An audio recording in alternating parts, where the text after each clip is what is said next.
Subscribe करिए hi-fi study channel को, bell icon को प्रेस कीजिए लेटेस्ट वीडियो अपडेट सबसे पहले पाने के लिए। हेलो दोस्तों, एक बार फिर से आप सभी का बहुत बहुत स्वागत करता हूं आपके अपने चैनल हाईफाई स्टडी पे। दोस्तों सामाजिक अध्ययन आपका जो है प्रश्न पत्र, ठीक है, थर्ड सेमेस्टर का। और यहाँ पर आज आपका फर्स्ट चैप्टर जो कि भारत में मुगल साम्राज्य, इनसे रिलेटेड आपके जितने भी मुगल साम्राज्य बनते हैं, ठीक है, जितने भी इन्होंने शासन किया है, किसने किसने, अकबर हो, बाबर हो, हुमायूं हो, शाहजहां हो, शेरशाह हो, औरंगजेब हो, जिन्होंने भी शासन किया है, सारा कुछ आपको इस वीडियो में देखने को मिला। हालांकि इससे पहले इनके बारे में आपको बताया जा चुका है डिटेल में, लेकिन यहाँ पर अब बारी आती है आपकी अति लघुत्तरी क्वेश्चन, यानी इस चैप्टर से रिलेटेड आपके जितने भी अति लघुत्तरी क्वेश्चन बनते हैं वो सारे बताए जाएंगे। और एक बार फिर से इन सभी के बारे में आपको डिटेल में बताया जाएगा, ताकि आप जब बहुविकल्पी क्वेश्चन करें, तब आपको कोई भी दिक्कत ना हो, ठीक है। क्योंकि बहुत सारे स्टूडेंट कमेंट करते हैं कि सर बहुविकल्पी को डिटेल में बताएं, तो बहुविकल्पी को डिटेल में नहीं बताया जा सकता है। इस वजह से आपको अति लघुत्तरी में या फिर उनके बारे में जब बताया जाता है तब वहां पर आपको डिटेल में बताया जाता है, ठीक है। तो फिर जब आपको वहां पर 2 बार डिटेल में बताया जाता है, उसके बाद बहुविकल्पी में डिटेल में बताने की कोई जरूरत ही नहीं पड़ती है, ठीक है, क्योंकि वहां से ही बहुविकल्पी बनाए जाते हैं। तो यहाँ पर आपका जो फर्स्ट क्वेश्चन बनता है वो बनता है कि औरंगजेब ने बीबी का मकबरा कब और किसकी स्मृति में बनवाया था। तो औरंगजेब ने क्या किया था, 1678 ईस्वी में, याद कर लीजिएगा आप लोग, 1678 ईस्वी में इन्होंने बनवाया था। कब बनवाया था? 1678 ईस्वी में बनवाया था बीवी का मकबरा, यानी अपनी पत्नी रबिया उद दौरानी के स्मृति में इन्होंने क्या किया था, बनवाया था। कब बनवाया था? 1678 ईस्वी में, ठीक है, 1678 ईस्वी में। अब यहाँ पर दोस्तों औरंगजेब की बात कर लेते हैं। तो औरंगजेब का जो जन्म हुआ था वो आपको सभी को पता होना चाहिए। कब हुआ था? 24 अक्टूबर 1618 में हुआ था। 24 अक्टूबर 1618 में हुआ था, ठीक है। कहाँ पर हुआ था? तो गुजरात में हुआ था। किस स्थान पर हुआ था? तो दोहाद नामक स्थान पर हुआ था। याद कर लीजिएगा आप लोग, दोहाद नामक स्थान पर हुआ था। और औरंगजेब का जो बचपन का अधिकांश समय था वो नूरजहां के पास बीता था। और यहाँ पर बात करते हैं कि औरंगजेब जो थे, इनका निकाह किसके साथ हुआ? तो दिलबानो बेगम के साथ इनका निकाह हुआ था। अब बात करते हैं यहाँ पर कि आगरा पर इन्होंने कब्जा किया, ठीक है। उसके बाद वहाँ पर उनका राज्याभिषेक भी हुआ था। और जो औरंगजेब के गुरु माने जाते हैं वो मोहम्मद हकीम माने जाते हैं। मीर मोहम्मद हकीम जो थे वो औरंगजेब के गुरु माने जाते थे। और औरंगजेब जो था वो सुन्नी धर्म को मानता था। किसको मानता था? सुन्नी धर्म को मानता था। उसे जिंदा पीर भी कहा जाता था। जिंदा पीर के नाम से भी कहा जाता था। किसको? औरंगजेब को कहा जाता था, ठीक है। और बात करते हैं यहाँ पर कि औरंगजेब जो था वो 1679 ईस्वी में जजिया कर को पुनः लागू किया था। बात करते हैं यहाँ पर कि जजिया कर को पुनः लागू किसने किया था? तो औरंगजेब ने किया था। कब किया था? 1679 ईस्वी में किया था जजिया कर को इन्होंने लागू। अब यहाँ पर बात आती है कि जो औरंगजेब ने बीबी का मकबरा का निर्माण करवाया था वो कहीं कहीं पर आपको 1678 लिखा हुआ मिलेगा, कहीं कहीं पर आपको 1679 लिखा हुआ मिलेगा, ठीक है। कंफ्यूज बिल्कुल भी नहीं होना, 1678 कहीं 1679, ठीक है। मत है इसमें अभी भी, लेकिन जो अधिकांश भाग जाता है वो हमारा इस टाइम एनसीईआरटी की तरफ से जो आता है वो 1678 आता है। लेकिन जो पुरानी बुकें आप देखोगे तो वहाँ पर 1679 आपको लिखा हुआ मिलेगा, ठीक है। अब यहाँ पर बात आती है कि यहाँ पर इन्होंने जब बनवाया था मकबरा, ठीक है, बीबी का मकबरा बनवाया था, जो निर्माण करवाया था 1679-78 ईस्वी में, तो औरंगाबाद में इन्होंने बनवाया था। अब औरंगाबाद कहाँ है, कहाँ पर पड़ता है, किस प्रदेश में पड़ता है? तो महाराष्ट्र में पड़ता है, ठीक है। याद कर लीजिएगा लोग, महाराष्ट्र में पड़ता है क्या? बीबी का मकबरा, ठीक है। बीबी का मकबरा कहाँ पर पड़ता है? तो महाराष्ट्र में पड़ता है। चलिए आगे बात करते हैं प्रश्न की, इनके बारे में बहुत सारी जानकारी हो गई। आगे बात करते हैं कि अकबर द्वारा समाप्त किए गए जो जजिया कर को पुनः किसने व कब प्रारंभ किया था? तो 1679 में इन्होंने प्रारंभ भी किया था, ठीक है। अभी मैंने ऊपर आपको बताया 1679 में प्रारंभ किया था, पुनः समाप्त करके पुनः औरंगजेब ने इसको 1679 में प्रारंभ किया था। आगे बात करते हैं यहाँ पर कि मुगल वास्तुकला का स्वर्ण काल किसके काल को कहा जाता है? तो शाहजहां के काल को मुगल काल का स्वर्ण काल कहा जाता है। अधिकांश इतिहासकार क्या थे? इस काल को मुगल काल का ही नहीं वरन मध्ययुगीन भारत के इतिहास का स्वर्ण काल भी मानते हैं।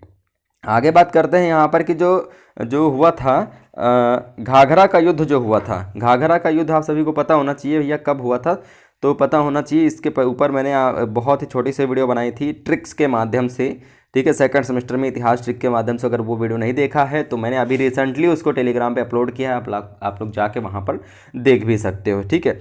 तो घाघरा का युद्ध जो हुआ था किसके किसके बीच हुआ था आप सभी को पता होना चाहिए। जो घाघरा का युद्ध हुआ था वो कब हुआ था भैया? 6 मई 1529 को हुआ था घाघरा का। ठीक है, 1529 को हुआ था। बाबर और अफगानों के बीच हुआ था। किसके बीच हुआ था?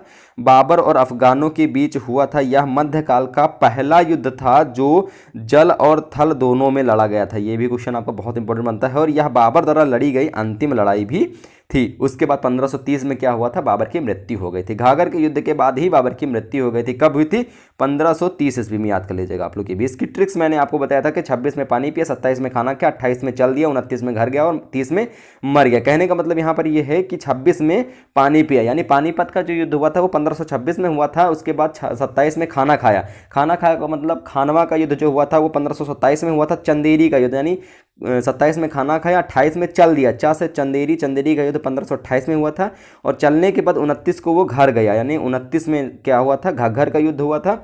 उसके बाद 30 में मर गया, यानी 30 में 1530 में ईस्वी में क्या हुआ था? जो भैया बाबर थे उनकी मृत्यु हो गई थी। ठीक है, चलिए आगे बात करते हैं 29 नंबर प्रश्न की। कहता है यहाँ पर कि खानवा का युद्ध किस किस के बीच लड़ा गया? जो खानवा का युद्ध था वो किसके किसके बीच लड़ा गया था? तो खानवा का युद्ध 16 मार्च 1527 ईस्वी को, 1527। ठीक है, बाबर और मेवाड़ के राजा राणा सांगा के बीच हुआ था। और इस युद्ध में किसकी विजय हुई थी? बाबर ने गाजी की उपाधि, विजय के बाद क्या था? बाबर ने गाजी की उपाधि धारण की थी। किसकी उपाधि? गाजी की उपाधि धारण की थी। यह आपका आता है कि बाबर के द्वारा भारत में प्रमुख घटनाएं या प्रमुख युद्ध कह लीजिए या घटनाएं कह लीजिए। ठीक है, ये उसके अंतर्गत आती हैं। आगे बात करते हैं यहाँ पर दोस्तों, बात करते हैं यहाँ पर थोड़ा सा शाहजहां के बारे में। ठीक है, क्योंकि शाहजहां से संबंधित मैंने आपको इससे पहले बताया था, लेकिन क्वेश्चन आ गया है तिलकधुत्री में तो बताना तो बिल्कुल बनता ही बनता है। ठीक है, तो भैया शाहजहां के बारे में बात करते हैं। तो सबसे पहले अगर शाहजहां के बारे में बात करते हैं तो इनका जो शासनकाल चला था वो 1627 से, याद कर लीजिएगा आप लोग, 1627 से 1657, 1627 से 1657। ठीक है, यानी शाहजहां आगरा के किले में कितने वर्ष तक कैद रहा था? आगरा किला जो आप लोग आगरा पोर्ट देखते हो, कितने वर्ष तक उसमें वो कैद रहा था? तो शाहजहां 8 वर्ष तक आगरा किले के शाहबुर्ज में कैद था या कैद रहा है। ठीक है, अब यहाँ पर बात आती है शाहजहां के बारे में। तो शाहजहां जो थे जहांगीर के बाद सिंहासन पर बैठा था। जहांगीर के बाद जो सिंहासन पर बैठा था वो कौन बैठा था? शाहजहां बैठा था। यानी कि बात करते हैं जोधपुर के शासक मोटा राजा उदय सिंह के पुत्र जगत गोसाई के गर्भ में 5 जनवरी 1592 को इनका जन्म हुआ था। कहाँ पर हुआ था? लाहौर में हुआ था। याद कर लीजिएगा आप लोग, लाहौर में हुआ था। और 1612, याद कर लीजिएगा भैया, 1612 में खुर्रम का विवाह आसफ खां की पुत्री बानो बेगम के साथ हुआ था। अब यहाँ पर बात आती है दोस्तों कि जो शाहजहां थे आगरे में अबुल मोहम्मद साबुद्दीन साहिब की उपाधि जो बैठकर उन्होंने उपाधि ग्रहण करके सिंहासन पर जो उन्होंने बैठा था, तो वो कब बैठा था? तो 4 फरवरी 1628 को बैठे थे। ये 1628 को ये बैठे थे कि डेट कौन सी थी? 4 फरवरी थी। 4 फरवरी थी। ठीक है, अब यहाँ पर बात आती है कि दोस्तों कि जो थे इन्होंने क्या किया था? तो नूरजहां जो थी, नूरजहां को 2 लाख रुपए प्रतिवर्ष की पेंशन देकर लाहौर जाने दिया था, जहां पर 1645 ईस्वी में उसकी मृत्यु हो गई थी। 1645 में क्या हुआ था? उनकी मृत्यु भी हो गई थी। बात करते हैं कि ताजमहल का निर्माण करवाने वाला मुख्य स्थापत्य कलाकार उत्साज अहमद लाहौरी था। याद कर लीजिएगा आप लोग। ठीक है, उत्साद अहमद लाहौरी था। अब यहाँ पर अगले प्रश्न पे चलते हैं और अगले प्रश्न हमारा जो संबंधित है वो बाबर से संबंधित है। किससे संबंधित है? बाबर से। यानी बाबर की संतानों का नाम बताना है आपको। बाबर की कितनी संतानें थी और सभी संतानों का आपको नाम बताना है, यानी बाबर की संतानें कितनी थी। तो यहाँ पर दोस्तों बाबर की 4 संतानें थी या 4 पुत्र थे, हुमायूं, अस्करी, कामरन और हिंदाल, व एक पुत्री थी गुलबदन बेगम। एक पुत्री उनकी थी गुलबदन बेगम। जो इनका शासनकाल था वो 1526 से, जी हाँ 1526 से लेकर के 1530 तक चला था। यानी इन्हीं के बीच इनकी मुख्य घटनाएं घटित हुई थी। यानी बाबर के जन्म से संबंधित अगर बात करते हैं तो दोस्तों इनका जन्म हुआ था 24 फरवरी 1483 को इनका जन्म हुआ था। 24 फरवरी 1483 को हुआ था, जो कि बाबर के पिता की अगर बात करते हैं, बाबर के पिता की बात करते हैं तो उमर शेख मिर्ज़ा ठीक है। उमर शेख मिर्ज़ा जो थे वो फरगान नामक छोटे से राज्य के क्या थे, शासक थे। और बाबर फरगान की गद्दी पर कब बैठा था, ये भी बात आती है। जब उनके पिता की मृत्यु हो गई उसके बाद जब बाबर का नंबर आया बैठने का, उन्होंने गद्दी पर जो बैठा था वो डेट जो थी वो 8 जून 1494 थी। 8 जून 1494 को वो फरगाना की गद्दी पर बैठा था। और यहीं से अगर 1494 के बाद लास्ट इनकी बात एक और डेट निकल के आती है 1507। 1507 में बादशाह की उपाधि ग्रहण की थी किसने भैया, बाबर ने की थी। अब यहीं पर बात आती है कि बाबर के 4 पुत्र, अभी मैंने आपको ऊपर बताया भी थी, ये देख सकते हैं आप लोग, बाबर के 4 पुत्र थे और 1 पुत्री थी। और बाबर ने भारत पर 5 बार आक्रमण किया था। बाबर ने जो भारत पर आक्रमण किया था वो 5 बार आक्रमण किया था। और यहीं पर अगर बात आती है बाबर द्वारा लड़े गए जो प्रमुख युद्ध थे, आप सभी को मैंने बता दिया था, ठीक है। 1526 में पानीपत का युद्ध, वो जो डेट थी वो 21 अप्रैल थी, याद कर लीजिएगा, 21 अप्रैल थी। और लड़ा किसके बीच किया था, इब्राहिम लोदी और बाबर के बीच लड़ा गया था, जिसमें बाबर की विजय हुई थी। अपने चारों युद्धों में बाबर ही विजय हुआ था। दूसरा आपको पता होना चाहिए खानवा का युद्ध, अभी ऊपर आपको बताया था 17 मार्च 1527 को ये लड़ा गया था राणा सांगा और बाबर के बीच, जिसमें बाबर की विजय हुई थी। चंदेरी का युद्ध था वो 29 जनवरी को लड़ा गया था, 29 जनवरी 1528 को लड़ा गया था, जो कि मेदिनी राय और बाबर के बीच हुई थी, जिसमें बाबर ही विजयी हुआ था। आगे बात करते हैं घाघरा का युद्ध जो था वो 6 मई 1529 को हुआ था, जो कि अफगानों एवं बाबर के बीच हुआ था। अफगान और बाबर भी आपस में लड़ गए थे, जो कि वहां पर भी बाबर की ही विजय हुई थी, ठीक है। बाबर ने अपनी उदारता के लिए कलंदर की उपाधि भी दी गई थी। बाबर की जो उपाधि दी गई थी एक और कलंदर की उपाधि दी गई थी। अगर ये भी क्वेश्चन आपका पूछा जाता है तब आराम से आप लोग कर सकते हो, ठीक है, आराम से आप लोग कर सकते हो, कोई दिक्कत वाली बात नहीं है। और यहीं पर अगर बात आती है कि जो इनकी जो मृत्यु हुई थी 48 वर्ष की आयु में हुई थी, 1530 में हुई थी। डेट वो कौन सी थी, 26 दिसंबर थी, याद कर लीजिएगा आप लोग, 26 दिसंबर 1530। आपने बताया था ना कि 30 में मर गया, तो 30 में मर गया। तो बाबर की मृत्यु से संबंधित अगर बात आती है यहाँ पर कि कब वो मरा था, तो वो आगरा में मरा था भैया। कब मरा था, आगरा में मरा था, किस, ठीक है, आगरा में उसकी मृत्यु हुई थी 1530 ईस्वी को। अब यहीं पर बात आती है कि आगरा के आराम बाग आप लोग जाते होंगे तो वहाँ पर देखते भी होंगे आराम बाग, ठीक है, घूमने वाली जगह बढ़िया है। उसी में उसको दफनाया गया था, उसके शव को, जो बाबर का शव था उसी में उसको दफनाया गया था। कहाँ पर, आगरा के आराम बाग में उसको दफनाया गया था, ठीक है। अब बात आती है कि बाबर का जो उत्तराधिकारी था वो कौन होगा, तो बाबर का जो उत्तराधिकारी होगा वो हुमायूं होगा, उसके बाद हुमायूं होगा। और हुमायूं का जो शासनकाल था भैया वो 1530 से, याद कर लीजिएगा आप लोग, 1530 से और 1556। 1530 में उसको गद्दी मिली, उसका उत्तराधिकारी हुआ बाबर का, और वहीं से उसने शासनकाल स्टार्ट किया और 1556 तक उसका शासनकाल चला था। अभी उसके बारे में भी आपको मैं आगे बताऊंगा, ठीक है। हालांकि यहाँ पर हुमायूं से संबंधित क्वेश्चन आ गया तो हुमायूं के बारे में बताना तो बनता ही। हुमायूं को पुनः राज्य की प्राप्ति कब हुई थी, पुनः राज्य प्राप्ति कब हुई थी, तो हुमायूं को जुलाई 1555 ईस्वी में पुनः राज्य की प्राप्ति हुई थी। उसे दिल्ली पर अधिकार कर लिया। उसने किस पर अधिकार किया था, दिल्ली पर किया था, ठीक है।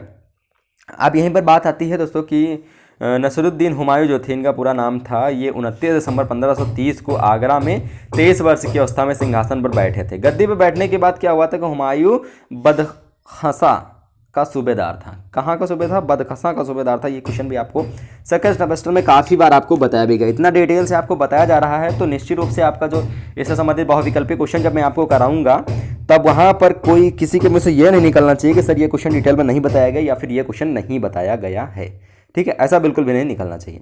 अब यहाँ पर बात आती है कि जो हुमायूं नामा था वो गुलबदन बेगम ने लिखी थी। किसने लिखा था, गुलबदन बेगम ने हुमायूं नामा को लिखा था या हुमायूं नामा की रचना की थी। आगे बात करते हैं कि हल्दी घाटी का युद्ध कब और किस किस के बीच हुआ था। तो हल्दी घाटी का युद्ध जो हुआ था वो महाराणा प्रताप एवं अकबर के मध्य हुआ था। कब हुआ था, 1576 ईस्वी को हुआ था, ठीक है। किसके मध्य हुआ था बता दिया गया, कब हुआ था ये भी आपको बता दिया गया। अब अगर यहीं से बात आती है औरंगजेब से रिलेटेड, अभी आपको ऊपर काफ़ी सारे क्वेश्चन आपको बताएं, काफ़ी सारा डिटेल में आपको बताया गया औरंगजेब से संबंधित। तो औरंगजेब ने अपने वृद्ध पिता को कहाँ से हटाकर आगरा के किले में कैद कर दिया था। तो औरंगजेब ने वृद्ध पिता को तख्त-ए-ताउस से हटाकर आगरा के किले में कैद कर दिया था और खुद सन 1698 में मुगल सम्राट बन गया था। इन्होंने अपने पिता को ही कैद कर लिया था आगरा में, ठीक है, आगरा के किले में।